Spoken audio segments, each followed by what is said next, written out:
Inauguration de la deuxième usine du groupe Olam au Gabon. Il s'agit de la plus grande usine de palme du géant singapourien en Afrique.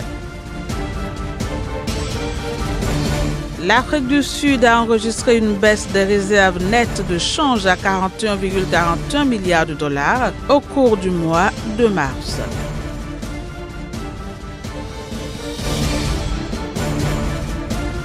Puis le taux de chômage a atteint son plus bas niveau en presque 10 années au cours du mois de mars aux États-Unis. Il a reculé à 4,5%.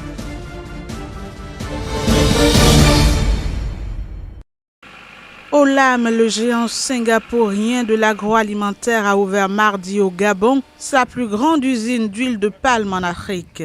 D'une superficie de 17 hectares, l'usine permettra de traiter 90 tonnes métriques de régime de palmier par heure et de produire 138 700 tonnes métriques d'huile de palme par an. L'inauguration de cette deuxième usine du groupe Olam au Gabon s'est déroulée sous le regard du président gabonais Ali Bongo Ondimba. Ce dernier a d'ailleurs déclaré lors de la cérémonie que le palmier à huile apportera autant de revenus que le pétrole au Gabon d'ici une décennie. Située vers Mouila, dans le sud du pays, l'usine est le résultat d'un partenariat public-privé. Affecté par la baisse des coûts du baril depuis 2014, le Gabon s'est lancé dans un plan de diversification de son économie. Le pays a notamment mis l'accent sur l'agriculture. Notons toutefois que l'huile de palme alimente les polémiques depuis plusieurs années au Gabon.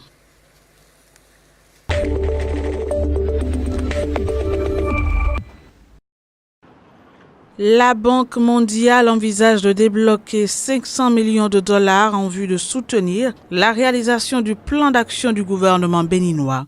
La décision a été rendue publique au cours de la visite effectuée tout récemment par le vice-président de l'institution à Cotonou, la capitale économique du Bénin. Cet appui de la Banque mondiale en faveur du Bénin a été possible grâce à la convergence de vues entre l'institution financière et les orientations définies par le gouvernement béninois, notamment en matière de l'accès de la population à l'eau potable. Les 500 millions de dollars représentent une augmentation de 58% des financements octroyés au Bénin par la banque. Le financement de la Banque mondiale s'étendra sur les 3 prochaines années. Précisons que le plan d'action du gouvernement béninois rendu public en décembre 2016 nécessite un financement de 10 000 milliards de francs CFA. Outre la Banque mondiale, plusieurs donateurs ont déjà fait des promesses de financement dans ce cadre, notamment le Fonds monétaire international FMI. L'institution a récemment annoncé un financement triennal de 150 milliards de francs CFA.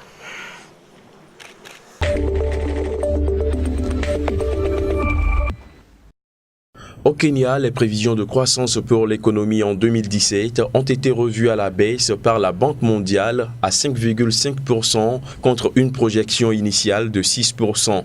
Selon l'institution de Bretton Woods, les perspectives pour 2017 demeurent moins favorables qu'il y a un an. Ceci en raison de la sécheresse qui a frappé le pays, laissant plus de 2,7 millions de personnes dans un besoin d'aide alimentaire, puis de la baisse de la croissance annuelle du crédit au secteur privé qui a chuté à 4% du produit intérieur brut en février 2017 contre 17% à la fin de 2015. La Banque mondiale a estimé que le pays pourrait accélérer sa croissance économique en stimulant son secteur de la construction. Pour y parvenir, le Kenya devrait proposer un financement novateur du logement grâce à la création de sociétés de refinancement hypothécaire et la mise en place d'un système efficace de garantie sur les financements du logement. En 2016, l'économie du Kenya a progressé de 5,9%, la plus forte croissance annuelle de ces 5 dernières années.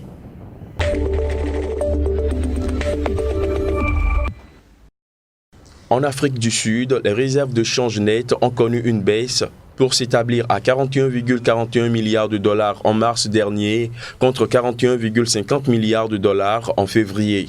Néanmoins, cette baisse reste au-dessus de la barre des prévisions de la Banque centrale sud-africaine qui tablait sur une régression à 41,32 milliards de dollars. Selon les données rendues publiques par la Banque centrale sud-africaine, les réserves brutes ont diminué pour s'établir à 46,588 milliards de dollars contre 46,722 milliards de dollars.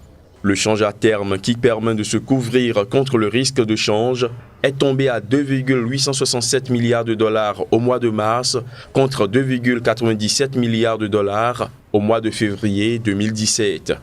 Actuellement sous le coup d'une tension politique, l'Afrique du Sud, première puissance économique du continent africain, se trouve menacée par des agences de notation depuis le limogeage de son ministre des Finances Pravin Gordhan par le président Jacob Zuma.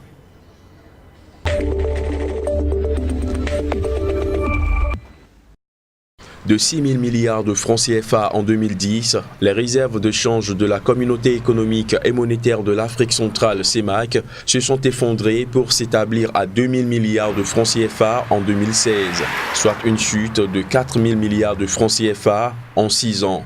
Cette contre-performance est la conséquence de l'effondrement des recettes et la chute des exportations pétrolières, ainsi que de l'explosion des dépenses d'investissement public dans un contexte financier difficile et défavorable aux économies de rente. Pendant ce temps, la dette de l'espace communautaire est passée de 15% du produit intérieur brut en 2010 à 45% en 2016. Selon des experts du Fonds monétaire international, cette dégradation pourrait se poursuivre jusqu'en 2019 si les États membres de la CEMAC n'adoptent pas un plan de redressement de leur économie afin d'ajuster les dépenses publiques. En guise de solution, l'institution de Bretton Woods préconise la rationalisation des dépenses d'investissement public en évitant un effet d'éviction sur les dépenses sociales prioritaires.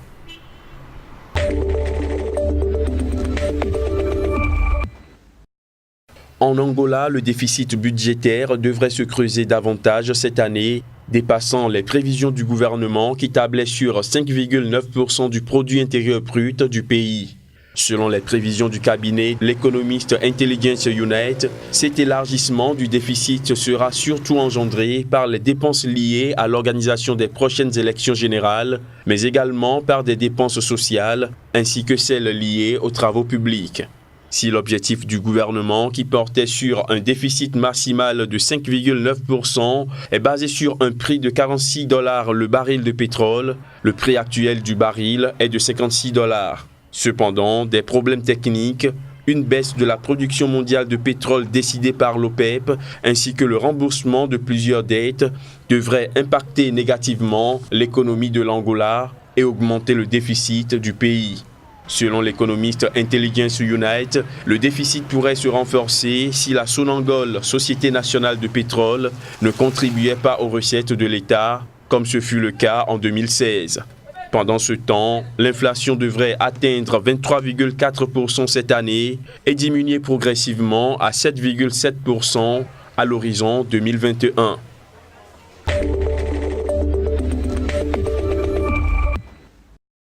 Le Ghana et la Côte d'Ivoire veulent réorganiser leur filière cacao en procédant à un renforcement de leur coopération. Cette mesure annoncée par les responsables respectifs du Conseil du café cacao et du Conseil ghanéen du cacao intervient dans un contexte où les deux pays sont malmenés par la volatilité du marché international du cacao en dépit de leur rang de plus grand fournisseur, soit 60% de la production mondiale. Cette nouvelle coopération devrait se concrétiser notamment à travers des réunions périodiques des deux parties et par la mise sur pied d'un comité technique.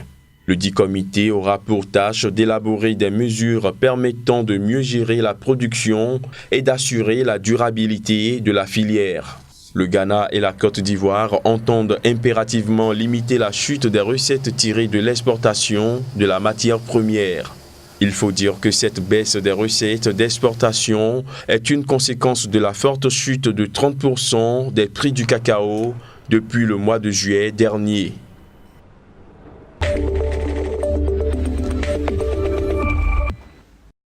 Fondé en Afrique du Sud en 2004 et opérant dans plus de 15 pays en Afrique et au Moyen-Orient, le fonds d'investissement Grofin débarque à Abidjan avec dans sa mallette 300 milliards de francs CFA pour les PME. avec la conviction que celles-ci ont la capacité de créer un impact social et économique à long terme dans les pays en développement. Grofin vise la croissance et le financement des entrepreneurs de petites et grandes entreprises en Afrique et au Moyen-Orient. Il y a une étude qui a été conduite, pas très récemment d'ailleurs, par un cabinet qui s'appelle US Partner, en partenariat avec la Banque africaine de développement. Et cette étude, basée sur 4126 PME, a démontré que seulement 14% donc de ce panel-là bénéficie d'un financement auprès d'une institution financière. Ce qui veut dire qu'il y a 86% qui ne bénéficient d'aucun financement.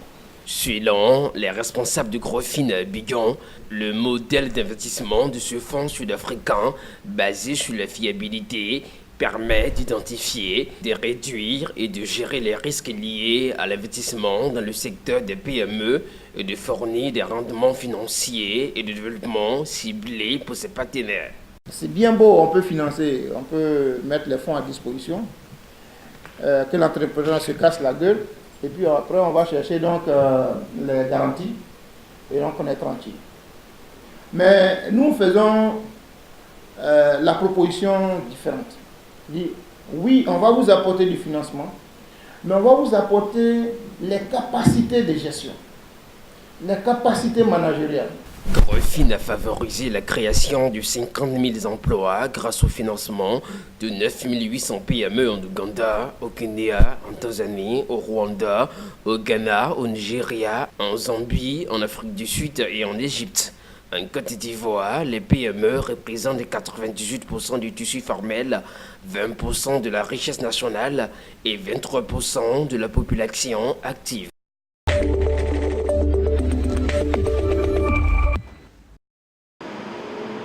Aux États-Unis, le taux de chômage a atteint son plus bas niveau en presque 10 années au cours du mois de mars. Et pourtant, les embauches ont été décevantes pour le deuxième mois de l'administration Trump, selon le dernier rapport officiel sur l'emploi publié. Le taux de chômage a en effet reculé à 4,5%, soit moins 0,2 points, son plus bas niveau depuis mai 2007. L'économie américaine n'a créé que 98 000 emplois après 219 000 en février, décevant au passage les attentes qui étaient de 180 000. Cette dichotomie entre la baisse du taux de chômage et l'affaissement des nouvelles embauches est accentuée par le fait que ces chiffres sont issus de deux enquêtes différentes, l'une portant sur le chômage, l'autre sur la création d'emplois. Le secteur minier a continué à créer 11 000 emplois nets pour le deuxième mois consécutif. Un léger rebond observé aussi du côté du secteur manufacturier, mais qui n'a cependant pas compensé les réductions d'embauche dans les autres domaines. Le secteur des services, lui, a créé 2 fois moins de nouveaux emplois que le mois d'avant. Quant aux emplois à temps partiel, eux restent nombreux à 5,6 millions.